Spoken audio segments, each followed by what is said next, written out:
C'est bon? Bien. Rebonjour à tous.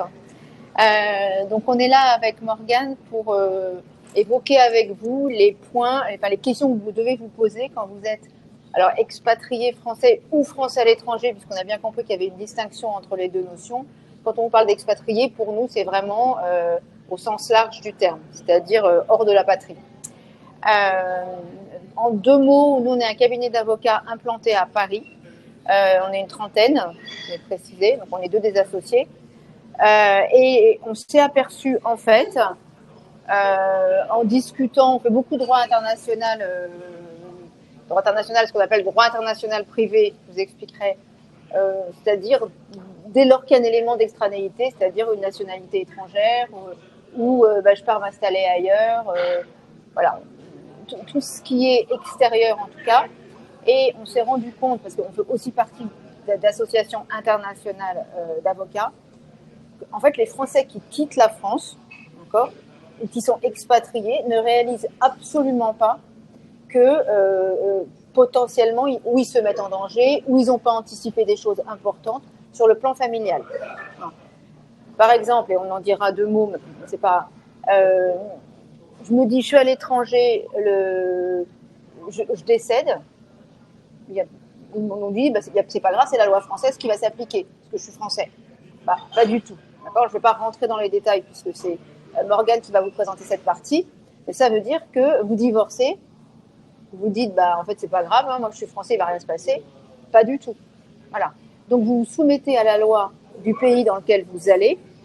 Et je pense qu'on peut espérer que les expatriés se disent, bon, moi j'y vais peu de temps, donc ça a un peu d'impact. C'est faux. Leur vie peut changer en 6 mois, avec des règles qu'ils n'ont pas du tout anticipées. Et c'est pareil que vous y soyez depuis 10 ans, 15 ans, 20 ans. Voilà.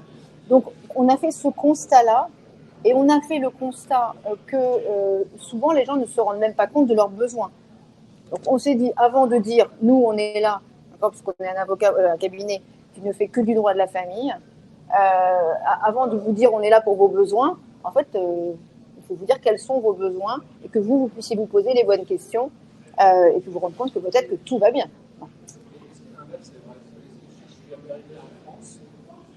C'est pareil. C'est pareil. D'ailleurs, ce sera notre deuxième, pas ce soir, mais en fait, c'est un marché aussi auquel on va s'intéresser en disant, attendez, vous êtes américain, vous venez vous installer en France, vous n'allez plus être soumis à la loi américaine. Non. Enfin, pas forcément.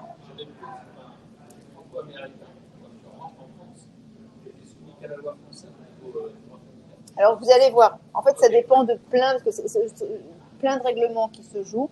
Et c'est aussi l'intérêt, si vous voulez, du cabinet, c'est qu'on a, nous, des correspondants partout dans le monde, et notamment à New York, avec lesquels on peut travailler en binôme lorsqu'il y a des problématiques qui se posent et des anticipations qui peuvent se faire en allant piocher sur ce qui est le plus intéressant.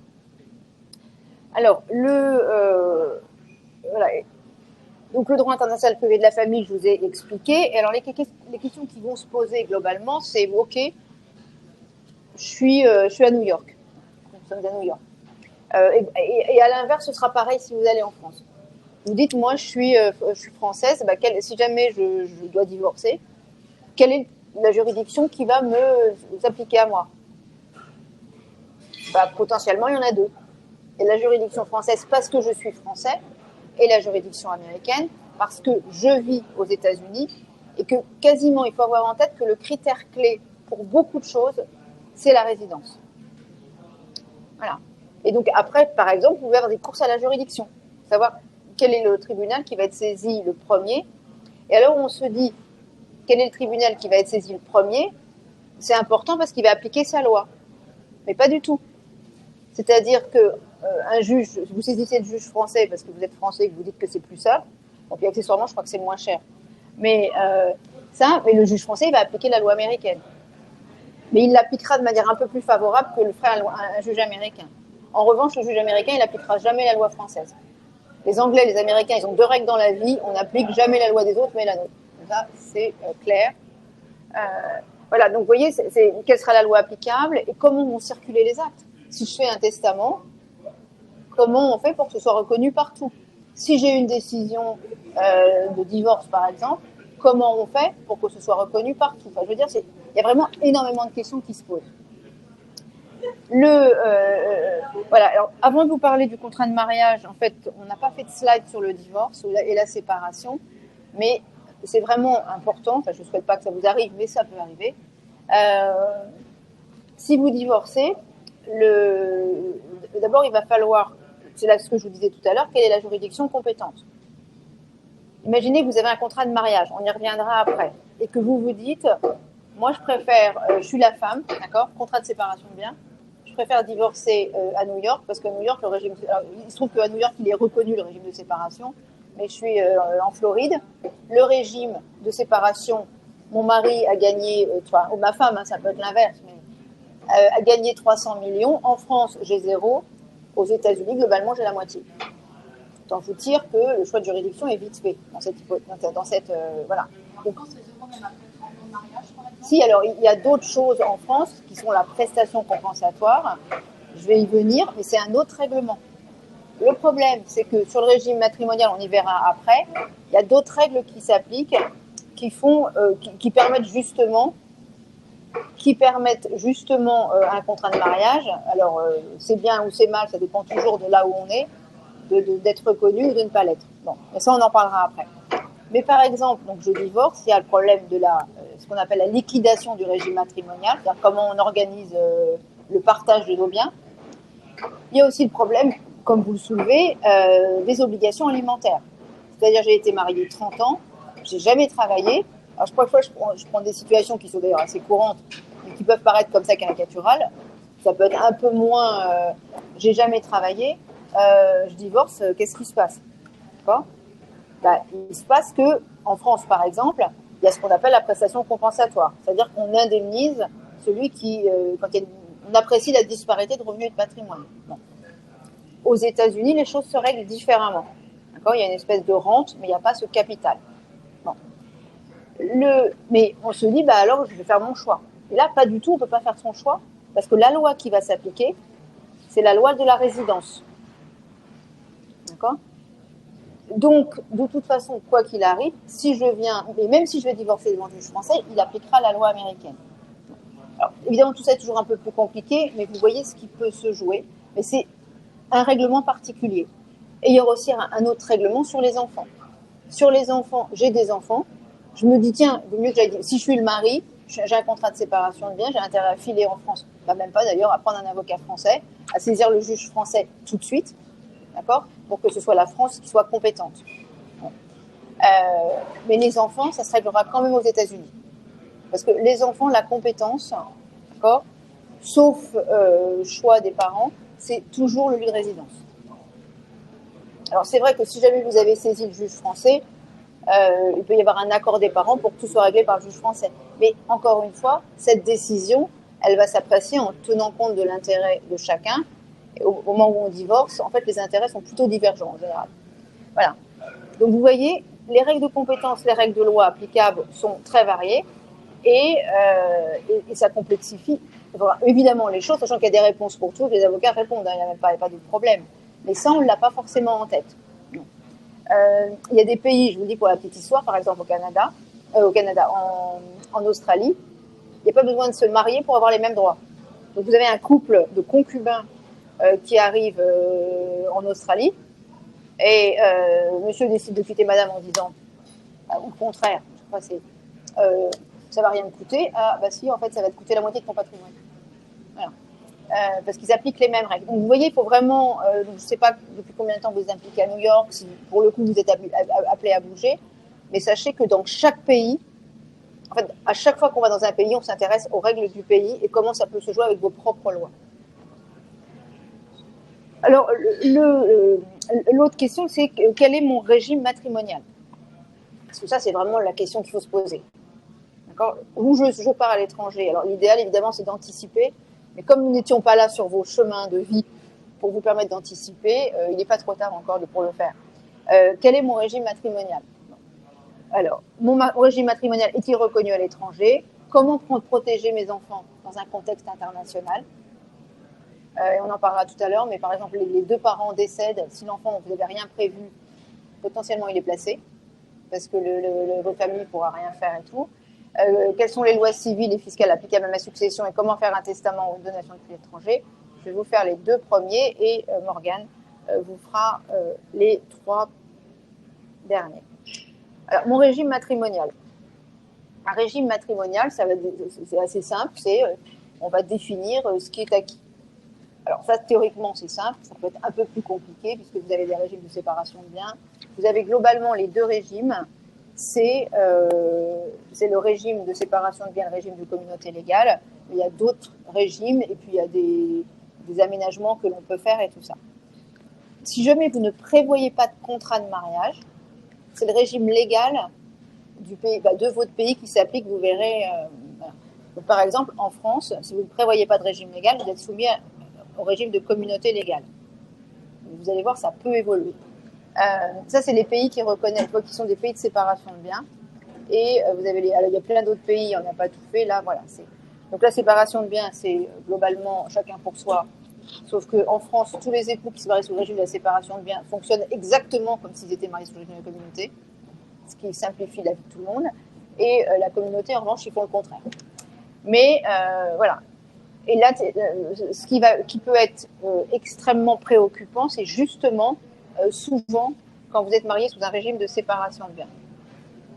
Mais vous pouvez aussi être marié, croyez-vous, sous un régime de communauté et aller dans un pays où en fait la communauté, c'est pas le régime légal. Et si vous n'avez pas de contrat, vous serez, alors vous allez voir, c'est un peu plus compliqué, mais vous serez en fait régi a priori par la loi de votre lieu de résidence. Tu me dis, tu me fais un petit signe quand je... Tout va bien. Parce que dès que je me produis sur scène, j'arrête pas. C'est terrible, vous allez voir, je peux parler 2 heures. Sur les régimes États-Unis, USA, certains États au niveau fédéral, ça peut. C'est-à-dire Là, vous avez marqué communauté légale, USA, certains États. Oui, alors ici, en plus, quand on parle de communauté légale, c'est pas tout à fait vrai. Parce que, en fait, là, on a fait comme si pour tous les pays, la notion de régime matrimonial marchait. En réalité, par exemple, les États-Unis ne connaissent pas cette notion. Et d'ailleurs, c'est pour ça qu'il n'y a pas de prestation compensatoire, parce que souvent, en fait, ce qu'on appelle l'equitable distribution, en fait, si on regarde bien, pour nous, pour simplifier, on dit que c'est un régime de matrimonial. En fait, c'est les mêmes critères que la prestation compensatoire. Le temps consacré au foyer, la durée du mariage et tout ça. Voilà. Et c'est comme ça qu'on arrive un peu à balancer le 50-50 que c'est à l'origine. Voilà. Donc, là, quand on vous dit communauté légale, ça veut dire que dans la plupart des États aux USA, c'est l'equitable. Et ils ne reconnaissent pas le régime de séparation de biens français. À New York, ils le reconnaissent. Alors, ce qui est important, vous allez voir, on va revenir sur chaque point, c'est quelle est la première question que vous vous posez quand vous partez, quelle était ma première résidence habituelle avec mon mari ou ma femme. Le moment de l'expatriation, là, si vous êtes marié avant ou après et pendant combien de temps. Les mariages, si vous avez été marié soit entre 92 et 2019, soit avant, soit après 2019, parce que ce n'est pas les mêmes règles qui s'appliquent. Et ce qui fait que vous pouvez être du coup soumis à plusieurs régimes matrimoniaux successifs. Alors, heureusement, les expatriés, enfin les Français qui sont à l'étranger, ont une possibilité, on va y revenir, c'est de choisir la loi qui va s'appliquer à leur régime matrimonial. D'accord ? C'est possible et c'est possible depuis, quel que soit le régime, on va dire la convention, pour faire plus simple, sous laquelle vous êtes, quel que soit le moment où vous êtes marié. Et alors, soit on désigne la loi applicable, soit on change de régime matrimonial. Je ne vais pas rentrer dans les détails parce que ça, vous ferez la meilleure chose. De toute façon, il faut le faire avec un avocat ou un notaire dans certains pays qui vous expliquera, mais la différence est fondamentale, mais très à la marge pour vous, puisque ça revient au même.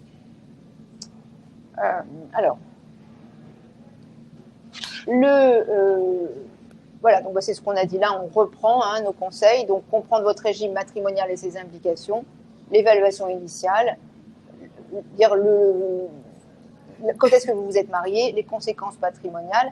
Alors, pourquoi c'est plus compliqué quand on est marié entre 92 et 2019. Voilà, et ça, c'est les choix de modification, on va regarder.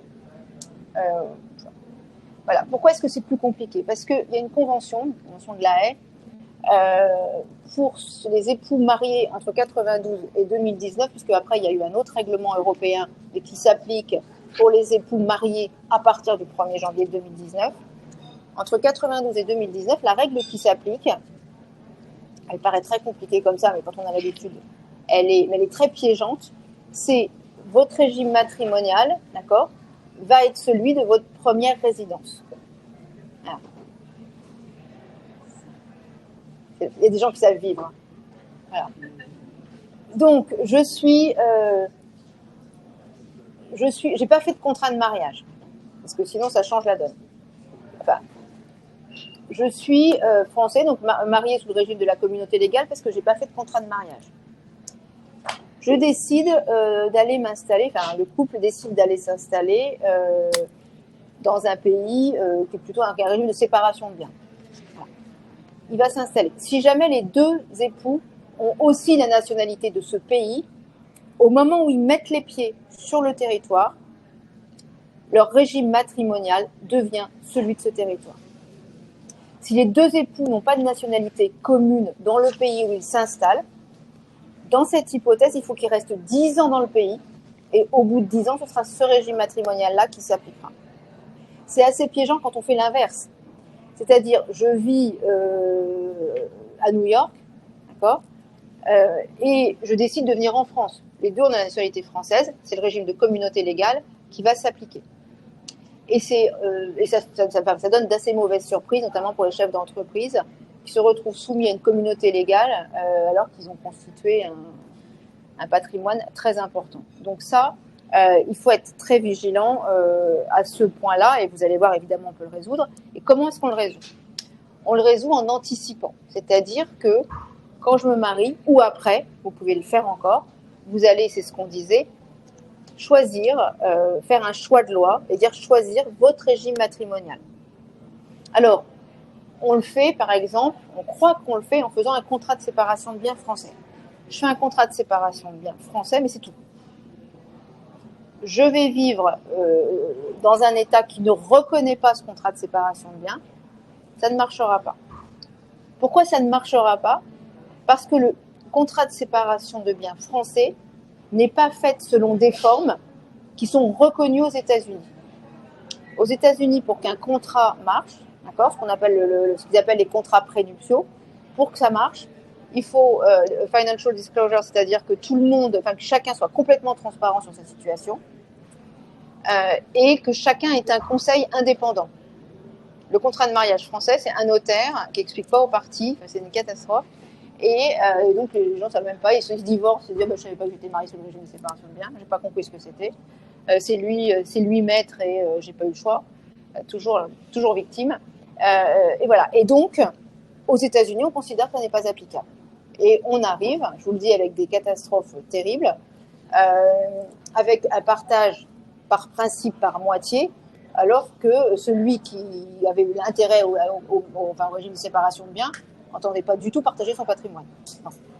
Ça suffit pas. Donc ça, c'est un contrat qui ne suit pas comme choix de loi. Parce que là où il faut être extrêmement vigilant, quitte à refaire le contrat quand vous déménagez, c'est vous assurer par un double conseil, votre conseil français et puis le conseil dans le pays qui vous intéresse, donc là on est à New York, que le contrat que vous allez faire, d'accord, va être un contrat reconnu dans les deux pays. Donc nous, ce qu'on fait quand ça nous arrive, on fait le contrat de mariage, parce qu'il faut que, si on veut que ce soit reconnu en France, il ne faut pas que ce soit l'accord prénuptial des États-Unis, parce qu'on considère qu'il y a des règles qui ne peuvent pas s'appliquer en France. Alors ça évolue, mais... Donc on fait un acte authentique devant notaire, applicable en France, mais en même temps, on va demander à nos clients d'avoir chacun un conseil, et souvent on a chacun un conseil français, et on a chacun un conseil du pays dans lequel ça va être exécuté, par exemple américain. Voilà. Et l'acte sera en français et en anglais. Et on aura fait dans cet acte-là, alors que ce n'est pas du tout obligatoire pour le contrat de mariage français, un financial disclosure, pour que chacun puisse avoir donné l'étendue de ses biens et qu'on puisse considérer que les époux ont donné un consentement éclairé au choix de loi qu'ils ont fait. C'est clair, oui. Donc ça, c'est vraiment quelque chose auquel il faut penser, et c'est quelque chose que vous pouvez encore faire pour protéger votre patrimoine. Voilà, donc ça, en fait, je vous ai tout dit dans le désordre, évidemment, puisque après on va repartir sur les slides, mais je pense que j'ai déjà été très long. Et l'intérêt, c'est que le contrat de mariage, pour vous, ça peut être un outil de planification, et vous le verrez, notamment successoral. C'est vraiment, ça vous permet d'organiser votre patrimoine comme vous le souhaitez. Mince. Là, vous voyez, c'est ce que je vous disais, voilà, c'est le financial disclosure, c'est la divulgation complète du patrimoine. Il faut aussi un délai de réflexion, ce que ne prévoit pas le contrat de mariage français. Voilà, donc vous avez, et il faut que le contrat soit équilibré. Si vous décidez qu'il y en a un qui va partir avec 30 millions, je dis n'importe quoi, mais quoi que parfois, et l'autre 0, ça ne va pas marcher. D'abord, un juge français ne reconnaîtra jamais, et même le juge américain ne reconnaît pas. Vous voyez, il y a vraiment des règles qui sont importantes, et puis notamment, chaque pays a son ordre public. Si vous décidez au moment du mariage que les enfants sont forcément avec la mère, le juge français va considérer que c'est l'ordre public parce qu'on doit apprécier l'intérêt des enfants au moment où l'événement, quel qu'il soit, survit. Voilà. Enfin, voilà, donc c'est ce que je vous disais. Donc si vous faites, je ne sais pas qui s'est marié aux États-Unis, mais si vous avez fait un prenuptial agreement, si jamais vous revenez en France et que vous voulez que ça soit reconnu, il faudra veiller, comme je viens de le dire, à respecter toutes les règles dont je viens de parler. Voilà. Donc, conclure un contrat de mariage international, c'est ce dont je vous ai parlé, un contrat qui respecte les règles de chaque pays. Alors, ça veut dire que ça a un coût. Donc, si c'est pour partager 3 cuillères, c'est pas non plus totalement utile de faire une machine de guerre pareille. C'est vraiment. Mais parfois, il faut anticiper parce qu'on ne sait pas en fait ce que la vie va être. Parfois, on est étonné par les évolutions. C'est vrai que c'est préférable d'anticiper comme on propose de le faire. Voilà, donc on choisit la loi applicable. On peut, vous voyez, pour le divorce, on y revient là, mais pour le divorce, on peut souvent choisir, c'est pas valable sur tous les, notamment sur les enfants, on peut pas le faire en amont, mais choisir si je divorce, quelle va être la loi applicable à mon divorce. Parce que comme pour revenir pour tout à l'heure, si vous dites, moi je suis française, je vais divorcer en France, le juge français, il appliquera la loi américaine du divorce. D'accord ?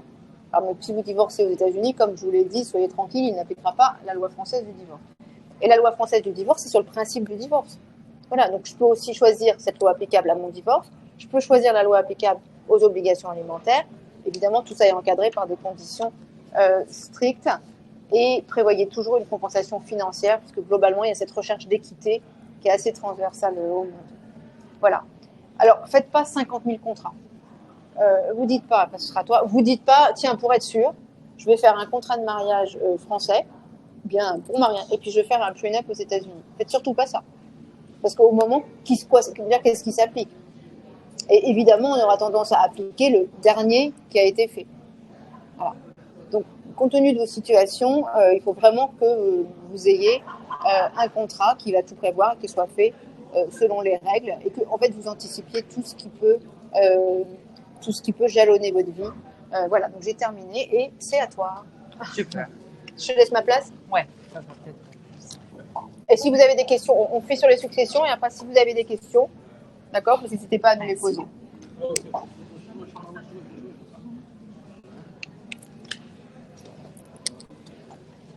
Bonjour tout le monde.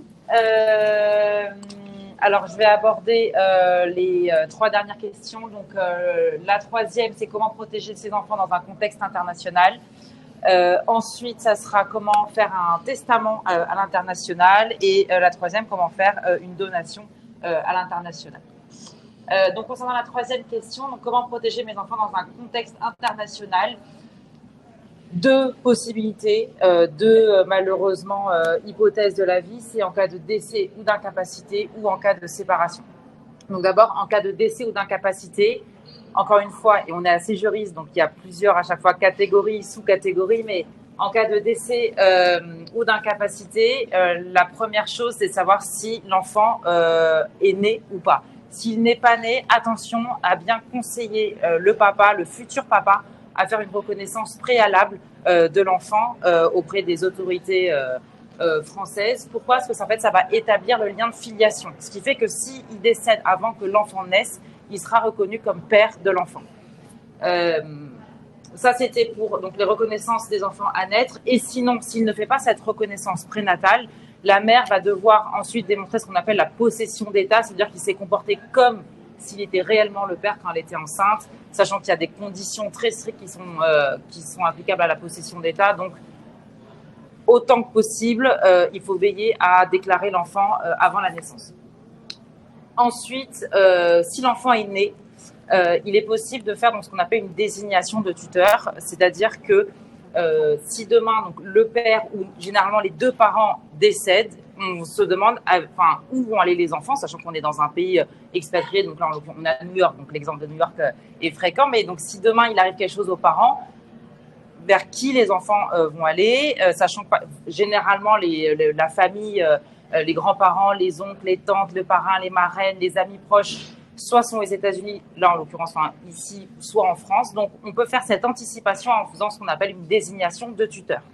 Si vous ne la faites pas, ça va être la loi applicable à la résidence des enfants qui va être applicable. Donc là, en l'occurrence, la loi new-yorkaise. Et si demain il arrive quelque chose à ses parents, les enfants vont être placés selon la loi de cet État. Et s'il y a les grands-parents qui arrivent en disant « mais non, on voudrait récupérer les enfants parce qu'on était proches et que on voudrait les récupérer en France, s'occuper d'eux, c'est ce que les parents souhaitaient, etc. » Le juge américain potentiellement pourrait se dire « mais je ne vous connais pas, je ne sais pas quels sont les liens entre les grands-parents ou les oncles et les tantes et les enfants. » Et donc les enfants se retrouveraient dans une famille par exemple d'accueil. Donc, voilà, c'est quelque chose qu'il est possible d'anticiper via un testament, je le dirai tout à l'heure. Et aussi, quelque chose qui est important et qui est un problème aussi pour les parents, c'est ensuite l'expatriation, parce que généralement, c'est souvent une mutation professionnelle. Si les parents, malheureusement, décèdent, les enfants n'ont parfois aucun lien avec cet État, il vaut mieux qu'ils se rapprochent de leur famille. Et donc, l'expatriation est aussi, ensuite des enfants en France, est aussi une question. Ah oui, pardon. C'est que ça met un peu de temps. Voilà, en cas de séparation. Donc, l'idée, encore une fois, c'est d'anticiper un maximum en cas de problématiques avec les enfants. En cas de séparation des parents, c'est ce que disait tout à l'heure Élodie, il y a ce qu'on appelle une divisibilité du litige en matière familiale. L'idée, et en plus je sais qu'il est tard, je ne vais pas vous faire un cours de droit un peu rébarbatif, mais c'est qu'il faut vraiment faire la différence entre tous les points qui concernent les enfants, c'est-à-dire ce qu'on appelle l'autorité parentale. Donc, c'est toutes les décisions qui vont concerner les enfants, qui peut les prendre, donc généralement les parents. Ensuite, ce qu'on appelle plus communément la garde, avec qui les enfants vont résider. Et ensuite, la pension alimentaire. Concernant les modalités de résidence, donc ce qu'on appelle généralement la garde, deux possibilités. Soit vous avez un accord. Si vous avez un accord avec l'autre parent, il est possible de faire donc, une convention que je vous conseille d'homologuer devant un juge parce que l'idée, c'est quand même que votre accord puisse circuler partout dans le monde parce qu'aujourd'hui, c'est New York, demain, ça peut être la France, après-demain, ça peut être la Chine. Donc, l'idée, c'est quand même que cet accord puisse circuler. Si vous n'avez pas d'accord, il faut évidemment saisir le juge. Concernant les enfants et à la différence du divorce, et là, par exemple, on a rencontré des personnes aujourd'hui qui ne savaient pas que c'est pas parce que le juge est compétent pour le divorce qu'il est forcément compétent pour les enfants. Il est possible de faire il est possible de trouver un accord également avec l'autre parent sur la juridiction qui va être compétente pour trancher de la résidence des enfants. Donc, il est possible de se mettre d'accord. Généralement, dans la plupart des cas, c'est le juge de la résidence habituelle des enfants. Donc, là, par exemple, si c'est aux États-Unis, ça sera le juge américain. Mais si, par exemple, on se dit c'est qu'on voudrait saisir la France, c'est possible de le faire, mais il faudra forcément l'accord de l'autre parent. Ça, c'est possible de l'anticiper et donc ensuite, voilà, de prévoir la saisine du juge. Attention néanmoins, ce n'est pas parce que le juge français sera compétent qu'il appliquera forcément la loi française. Encore une fois, c'est vraiment deux questions quand on fait du droit international qu'on se pose, c'est la compétence des juridictions et la loi applicable. Ensuite, pour régler les questions financières, c'est pareil. Alors, généralement, on se dit, le juge qui va trancher du divorce, il y aura les enfants, la liquidation, les questions alimentaires, ça va être le même juge. Attention, ce n'est pas forcément le cas. Donc, pour les questions financières, il y a aussi la compétence du tribunal qu'il faudra déterminer. Donc, là, pour le coup, c'est la résidence du créancier. très clairement. Et ensuite, la loi applicable, donc pareil, si c'est la France, et si les enfants résident aux États-Unis, alors dans ces cas-là, aucune possibilité de faire le choix de loi concernant les enfants mineurs. Donc, ça sera obligatoirement la loi, là, pour le coup, par exemple, à New York, si vous saisissez le juge français. Alors, il y a un petit délai. Hop. Voilà. Donc ça, c'était concernant les enfants. L'idée, encore une fois, voilà, c'est vous pouvez anticiper, essayer d'anticiper. L'idée, c'est quand même aussi de protéger vos enfants en cas de décès d'incapacité à l'étranger. Et on sait à quel point parfois l'expatriation peut isoler les personnes. Donc les enfants sans les parents, ça peut être aussi catastrophique. Et en cas de séparation. Attention, je crois que je l'avais mis dans le PowerPoint, c'est quelque chose il y a une totale désinformation là-dessus. Ne partez pas, si vous vous séparez et que vous partez avec vos enfants à l'étranger, ne partez pas soit sans l'accord de l'autre parent, soit sans l'accord d'un juge, parce que c'est ce qu'on appelle un enlèvement d'enfants à l'international. Et donc là, c'est une convention qui va s'appliquer, la convention de 1980, mais voilà. Dans tous les cas, ça relève de ce qu'on appelle l'autorité parentale. Donc, ne partez pas de cet état, du pays de la résidence habituelle, sans l'accord de l'autre parent ou sans l'accord d'un juge. Donc, voilà pour la protection des enfants. Concernant la loi applicable à votre succession, comme on est un peu pris dans les délais, la fiscalité, je vais vous en parler de manière très superficielle, mais quoi qu'il arrive, nous, on travaille avec des fiscalistes parce que, en fait, le droit international, il faut savoir être humble et vous allez comprendre pourquoi, parce que ça nécessite, il y a beaucoup de questions, tant françaises qu'à l'international et parfois en fonction des biens dans lesquels ils sont, en fait, dans le monde entier. Donc, ça va souvent être un travail d'équipe et vous allez mieux comprendre pourquoi. Donc, cas très pratique, vous êtes expatrié, vous habitez à l'étranger, donc quelle est la loi qui va s'appliquer à votre succession? Le principe est très clair, c'est très simple, c'est la loi de votre résidence habituelle. La question est qu'est-ce que c'est une résidence habituelle? Et souvent, je donne souvent les cours de succession internationale et là, l'idée, c'est un semestre, voire des années parfois de cours. L'idée, en fait, là, vraiment, c'est qu'au moins vous puissiez vous poser les bonnes questions, que vous puissiez être alerté, que les clignotants clignotent quand vous êtes confronté à ces questions. C'est ce que disait tout à l'heure Elodie, c'est au moins que vous puissiez identifier votre besoin, même si j'espère que vous ressortirez avec des réponses. Peut-être vous ressortirez avec plus de questions qu'autre chose, mais après, on est là pour y répondre. Mais ça reste assez technique. Donc, la succession internationale, quelle loi va s'appliquer? C'est la loi de votre dernière résidence habituelle. Qu'est-ce que c'est la dernière résidence habituelle? Donc là, comme ça peut paraître simple, on se dit c'est là où j'habite. Sauf qu'en fait, il y a plein de questions qui peuvent se poser, c'est-à-dire si par exemple on fait un mois en France, un mois aux États-Unis, un mois à New York, un mois en France, on fait des allers-retours, mais du coup la Sécu en France, le médical, c'est en France parce que c'est gratuit, et aux États-Unis, mais mes enfants sont inscrits, ils ont la scolarité ici, et je fais des allers-retours pour le voyage, etc. Quelle est votre résidence habituelle? Donc là, on a des critères, notamment la volonté de fixer ses intérêts dans un état donné, évidemment tout ce qui est professionnel, familial, amical, ça va être tout ce qu'on appelle un faisceau d'indices qu'on va réunir pour savoir quelle est votre résidence habituelle. Le plus gros exemple et que j'aime beaucoup donner avec Elodie, c'est évidemment, comme vous le savez, Johnny Hallyday, notre fameux Johnny international, de se dire, ok, en fait, Johnny, où est-ce qu'il habitait? Est-ce que c'était aux États-Unis ou en France? Et en fait, juste de savoir, maintenant vous comprenez les enjeux aussi, c'est où était sa résidence habituelle, parce que Johnny était mal conseillé, il n'a pas fait de choix de loi applicable, je vais vous le dire après. Et donc, où est-ce qu'il habitait? Est-ce que c'était la loi américaine ou la loi française qui s'appliquait? Et je vais vous dire pourquoi, s'il y avait un impact, notamment avec Laura et David, ce ne sont pas mes amis, mais c'est quand même plus simple de les appeler par leur prénom, de savoir si la réserve héréditaire était ou non applicable. Donc, en l'absence de choix, c'est la loi de votre dernière résidence habituelle qui va s'appliquer. Et attention, expatriation hors Europe, du coup, votre succession pourrait être soumise à plusieurs lois. Alors, je crois que c'est encore... Il y a un petit délai, pardon. Hop. Gros délai. Ah voilà. Donc, Comment faire pour anticiper? Vous avez la possibilité d'anticiper et de choisir la loi applicable à votre succession. Attention, vous ne pouvez pas choisir la loi brésilienne parce qu'il y a du soleil là-bas et que ça paraît plus intéressant. Vous serez obligatoirement limité par la loi d'une de vos nationalités. D'accord? Donc, si vous êtes de nationalité franco-brésilienne, vous pouvez choisir la loi, soit française, soit brésilienne. Rien à voir, attention, avec la loi de l'état de votre résidence habituelle. Donc, c'est une loi qui va être applicable à toute la succession. Évidemment, et c'est ce que je viens de dire, si vous avez plusieurs nationalités, vous avez le choix entre toutes ces nationalités. Et pour les États fédéraux, attention évidemment, comme vous le savez, les États-Unis, la loi est différente selon les États, donc bien préciser, ne pas juste dire la loi américaine. Oui, bien sûr. Ouais.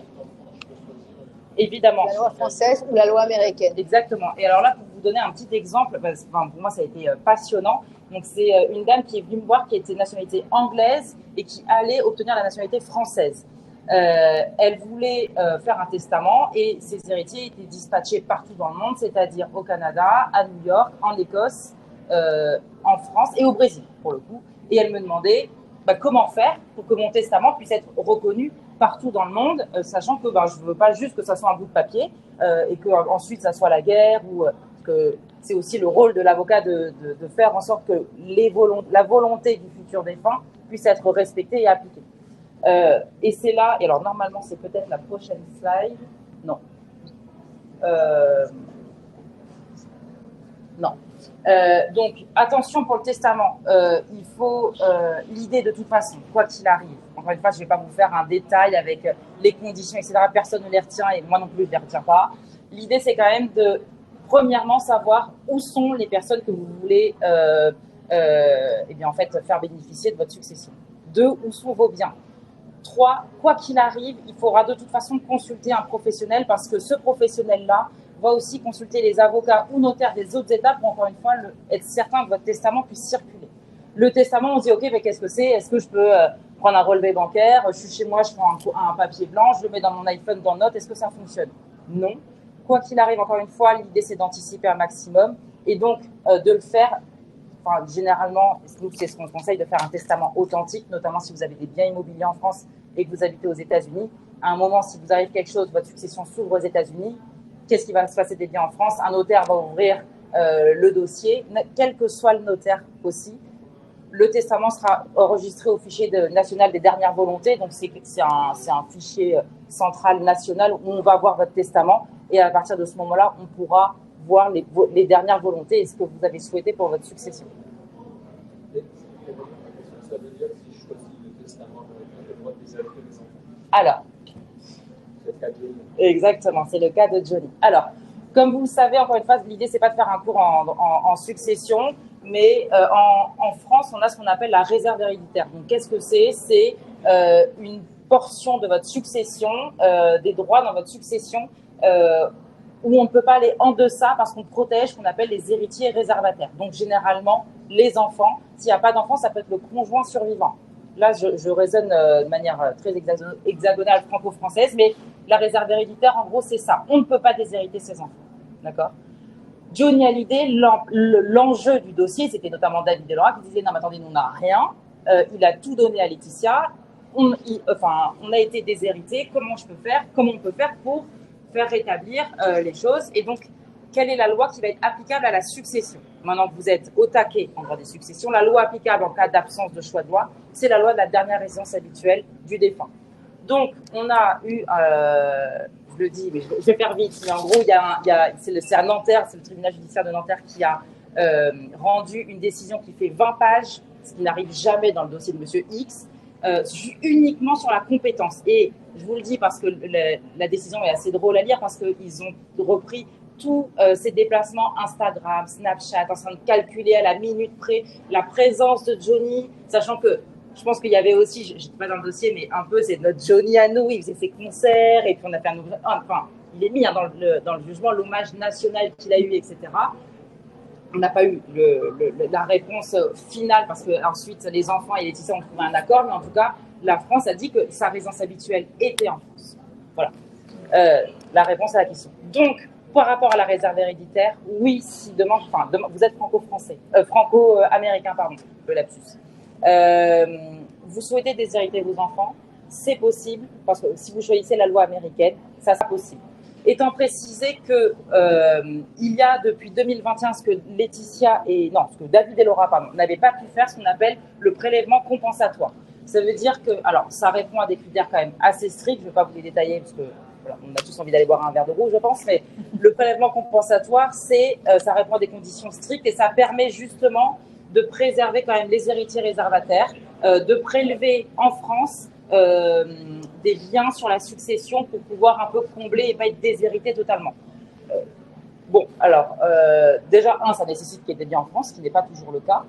2, il y a aussi une question de la situation de ces fameux héritiers réservataires. Et par exemple, David et Laura, je ne sais pas s'ils étaient dans une grande situation de précarité ou alors qu'est-ce que c'est la précarité. Je pense qu'on a tous des définitions différentes, mais voilà. Je vais faire vite parce que je pense que je me suis un peu trop étalée sur Johnny. Mais si vous restez jusqu'à la fin, Élodie et moi, on vous fait un karaoké. Ouais. Il vous reste 5 minutes. Ok, alors. C'est pour le karaoké. Ouais, c'est. Fiscalité applicable à une succession internationale. Alors, en gros, ça va dépendre s'il y a des conventions internationales ou non. L'idée, quand il y a des conventions internationales, on est aux États-Unis, il y en a une, ça évite la double imposition. Je ne suis pas fiscaliste et on travaille avec des fiscalistes. L'idée, encore une fois, c'est une anticipation, c'est que vous soyez informés de l'ensemble pour qu'on puisse anticiper justement au mieux. Donc, je fais vite les droits de succession. Donc, évidemment, c'est une différence selon les pays. Sachez qu'en France, le conjoint et le partenaire pacsé sont exonérés des droits de succession. Aux États-Unis, pour votre conjoint, il est aussi exonéré. Optimiser donc fiscalement sa succession, donc c'est possible de le faire effectivement avec soit une SCI, soit un démembrement de propriété. Ensuite, pardon, je passe un peu vite, c'est les conseils que je vous ai donnés tout au long, mais éventuellement on pourra peut-être faire tourner le PowerPoint, comme ça vous l'aurez avec nos coordonnées si besoin. D'ailleurs, je vois que c'est un peu décalé.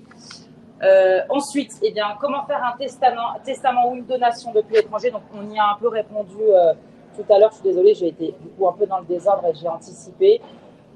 Rédiger, ça s'est mis en blanc. Bon, rédiger le contenu, choisir la forme. Encore une fois, l'idée c'est que vous avez envie d'anticiper la succession. Prenez contact avec un avocat, soit de votre lieu de résidence, soit un des avocats de votre nationalité, l'une de vos nationalités, pour pouvoir anticiper un maximum. Si demain, par exemple, vous êtes français, vous avez votre langue maternelle est la française, vous voulez faire un testament en espagnol ou en anglais, on ne sait pas, attention, il faudra bien faire attention parce que c'est une des conditions légales et même pour le testament international, il faut être certain que vous compreniez ce que vous écrivez.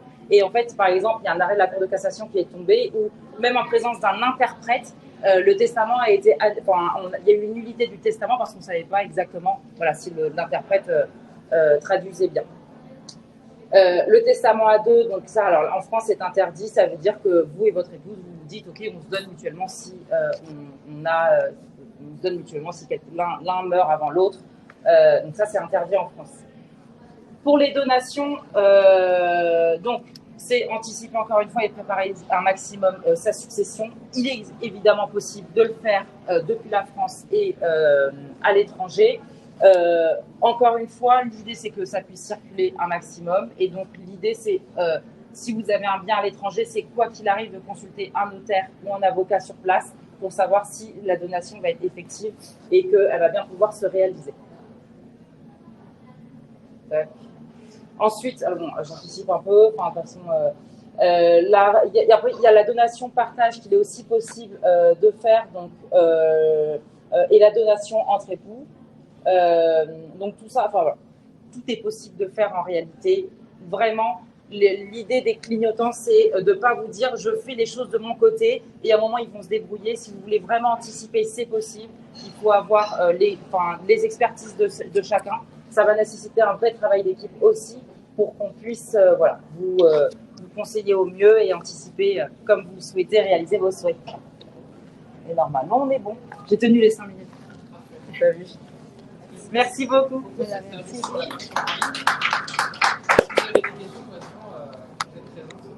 On est là, on va les voir. Donc, Non, on est là, venez nous voir, il n'y a pas de souci.